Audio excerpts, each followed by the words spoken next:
मंडळी, राज्यातील 30 जिल्ह्यांमध्ये गेल्या काही दिवसांपासून अतिवृष्टी सुरू आहे. त्यामुळे शेतकऱ्यांचे मोठे नुकसान होत आहे. आजच्या झालेल्या मंत्रिमंडळाच्या बैठकीत राज्यातील अतिवृष्टीग्रस्त शेतकऱ्यांना मदत मंजूर करण्यात आलेली आहे.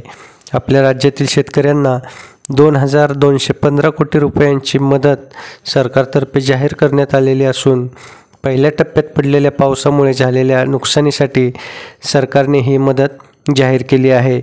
दुसऱ्या टप्प्यात उर्वरित शेतकऱ्यांना मदत जाहीर होणार असल्याची माहिती मिळालेली आहे. या मंत्रिमंडळाच्या बैठकीत मुख्यमंत्री आणि उपमुख्यमंत्री उपस्थित होते.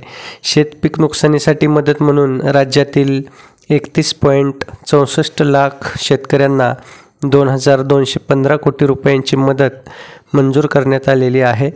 मदत व पुनर्वसन विभागाकडून शासन निर्णय जाहीर करण्यात आलेला असून खरीप 2025 मधील मदतीचा शासन निर्णय जाहीर झाला आहे.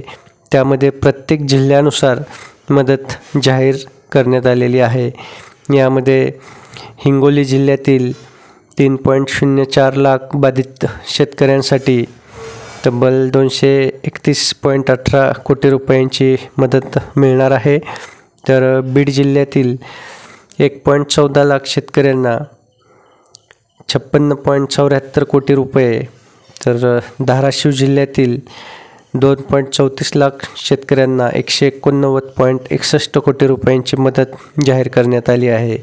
लातूर जिल्ह्यातील 3,80,000 बाधित शेतकऱ्यांना 2.35 कोटी रुपये, तर नाशिक जिल्ह्यातील 7,108 शेतकऱ्यांसाठी 3.82 कोटी रुपयांची मदत, तसेच धुळे जिल्ह्यातील 72 शेतकऱ्यांना 2 लाख रुपयांची मदत, नंदुरबार जिल्ह्यातील 25 शेतकऱ्यांना 1 लाख रुपयांची मदत, जळगाव जिल्ह्यात 17,332 शेतकऱ्यांना 9.86 कोटी रुपयांची मदत, तर अहिल्यानगरमधील 140 शेतकऱ्यांसाठी 6 लाख रुपयांची मदत याद्वारे जाहीर करण्यात आलेली आहे.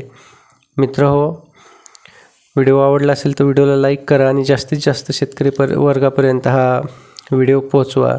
म्हणजे शासन अतिवृष्टी झाल्यानंतर आपल्या राज्यातील शेतकऱ्यांना मदत करत आहे आणि दुसऱ्या टप्प्यातील मदतही लवकरच मिळणार आहे याची माहिती मिळेल. तसेच आपण आपल्या शासन निर्णय GR या चॅनलवर नवीन असाल तर चॅनलला सबस्क्राईब करून बेल आयकॉनला प्रेस करा. म्हणजे असेच नवनवीन आणि माहितीपूर्ण व्हिडिओ आपल्यापर्यंत सहज पोहोचतील. धन्यवाद.